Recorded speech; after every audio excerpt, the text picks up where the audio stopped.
Hi there. Are you looking for a new book for your classroom that will entertain your students while teaching them about different animals and the foods they eat?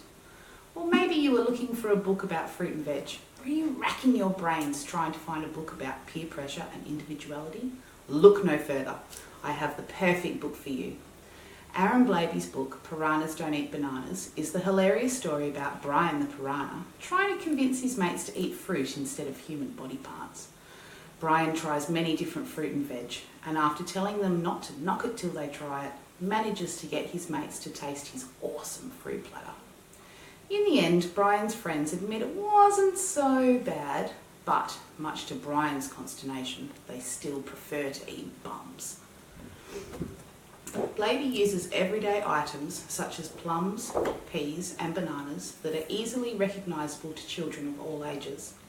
Blaby also uses these items in conjunction with everyday Australian lingo, which, combined with rhyming language, bold print, punctuation and illustration, makes Brian struggle to convert his mates into herbivores and the confusion they feel about Brian's diet relatable to both younger and older children. This story is a great first look for junior primary years, K to 3, at animals and the different foods they eat, as well as healthy eating and fruit and veg for humans. This story could also be used as a cross-curricular starting point to create class discussions for many areas within the curriculum. These areas could include English as an author study on Aaron Blaby, the language conventions used, or how illustrations add depth to the story. It could also slot into the biological science strand relating to living systems. And living things have different needs to survive.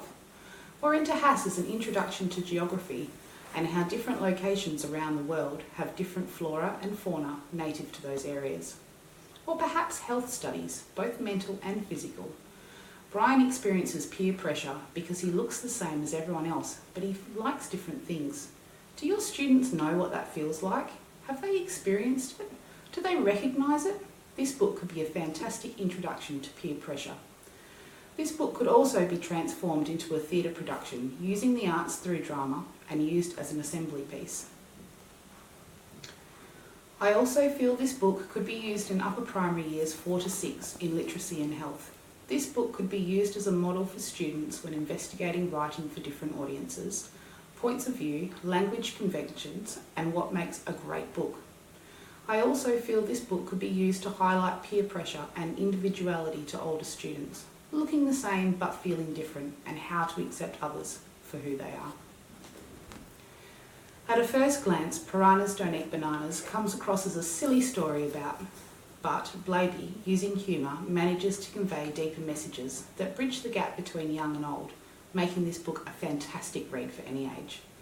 Piranhas Don't Eat Bananas is a must-have addition to your classroom. Trust me, once you've read it, you won't regret it.